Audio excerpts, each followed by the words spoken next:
Luto tayo ng mani, guys. Wala na kaming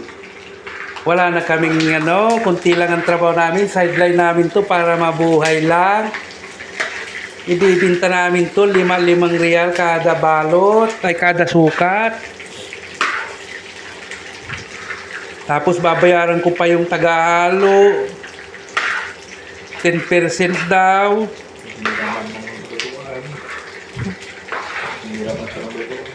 Humiram pa ako ng lutuan. Ay, nirintang ko pa yung lutuan. 20%. Ganito lang talaga ang buhay, guys.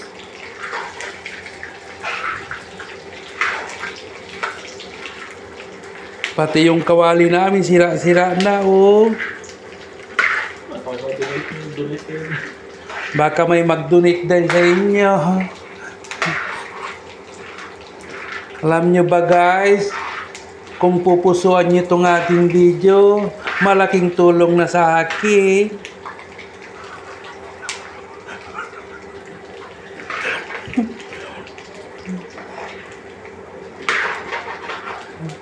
Kaya huwag nyo pong kalimutan, pakisubscribe po ang aking YouTube channel, like and share po, and don't skip my ads. Sarap ng mani.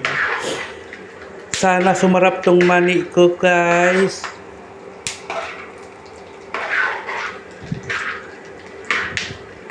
Yung iba gusto malutong yung mani, pero yung iba gusto yun ng mamasa-masa.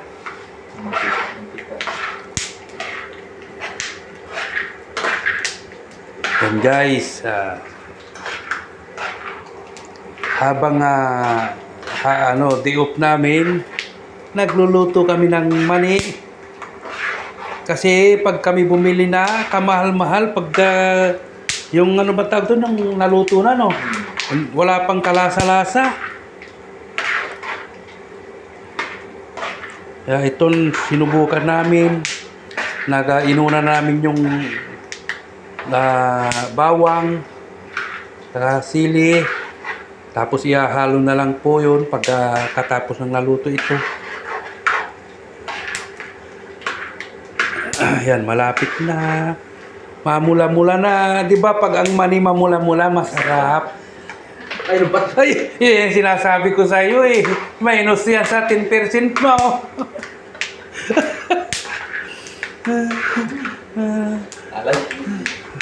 Okay guys, salamat po.